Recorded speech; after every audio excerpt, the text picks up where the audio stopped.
And with all eyes on Michigan tomorrow, there are three big things to watch for. CBS News Detroit's Kelly Vaughn spoke with a political scientist for the big takeaways we'll all be looking for in the primaries. Kelly.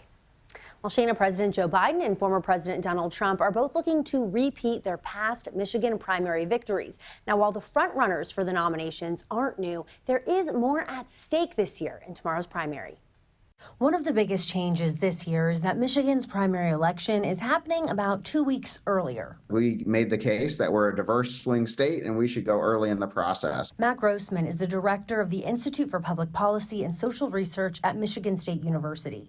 He says Michigan Democrats fought for earlier voting as a way to have influence over subsequent states' elections and as a way to have candidates prioritize Michigan's needs. But he says that early role in the primary process could be threatened by the current push for Democratic voters to vote uncommitted in protest of President Biden's support for Israel. The interesting thing here is that the Democrats went to a lot of trouble to get this primary early in the process. And they told, Joe Biden's campaign and the National Democratic Party that this would be great for Democrats because we got a diverse swing state voting early in the process.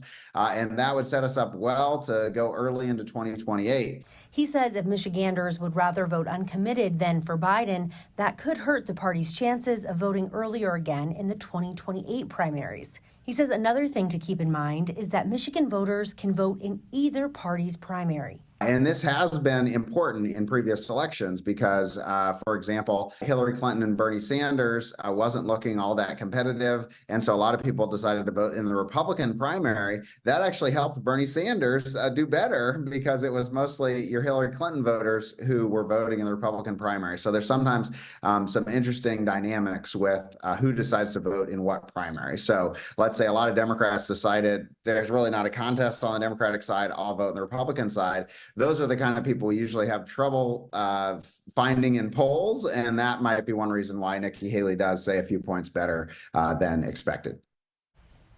Now, he told me that if there is a strong turnout for the primaries, it could help both parties convince their parties that Michigan deserves its early role in future primaries. And of course, if you want to vote, it's not too late to register. You can register all day tomorrow, and the polls are open 7 a.m. to 8 p.m. Yeah, all eyes really will be on Michigan tomorrow, and for good reason.